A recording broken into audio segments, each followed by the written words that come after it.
It has been 3 weeks now since 84-year-old Nancy Guthrie disappeared from her home in the Catalina foothills. Today, detectives are knocking on doors in Nancy's neighborhood, which also went through a big change today. 12 News journalist David Chasanov is joining us live near Guthrie's home. And David, we're told that the area now is surrounded by traffic barricades.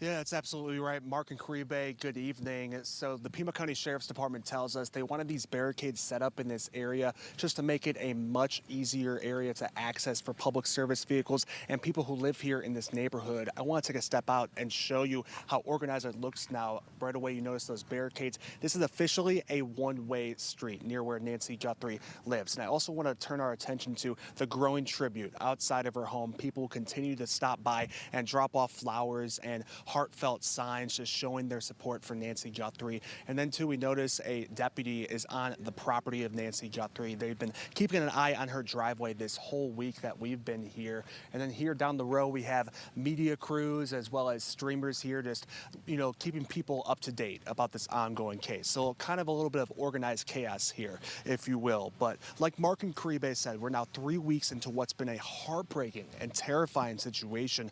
We spoke with Arizona Attorney General Chris Bays. She says she's very concerned.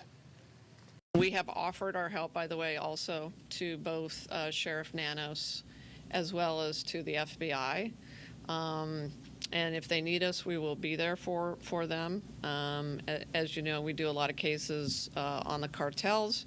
So if that ever becomes relevant, we can offer assistance. So AG Mays says she doesn't consider this to be a cold case just yet, adding that she is hopeful and praying every night that Nancy is found. Nancy Guthrie has been reported missing here in the Tucson area ever since February 1st. Like I said, we're 3 weeks into this situation. She was last seen on January 31st.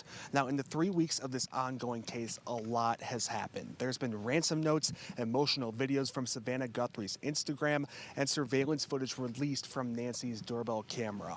Detectives have also detained and questioned some people during this case, only to release them hours later. Now, at this point, officials are now turning to genetic genealogy to test the DNA samples they collected near Nancy's home. We also heard from Congresswoman Adelita Grijalva from Tucson. She says she believes investigators are doing whatever they can to find Nancy, as well as the suspect who took her against her will. There is cooperation and collaboration, and that's good news for the Guthrie family and for Nancy Guthrie. So while the search for Nancy Guthrie continues, the Pima County Sheriff's Department is asking people in this area to submit any questionable surveillance footage they may have from January 1st to February 2nd. There's a link that we have on our website, 12news.com. So some important information to submit if you have any helpful information to give the Pima County Sheriff's Department, guys. Right. David Chasanov reporting live there outside of Nancy Guthrie's home in Tucson. David, thank you.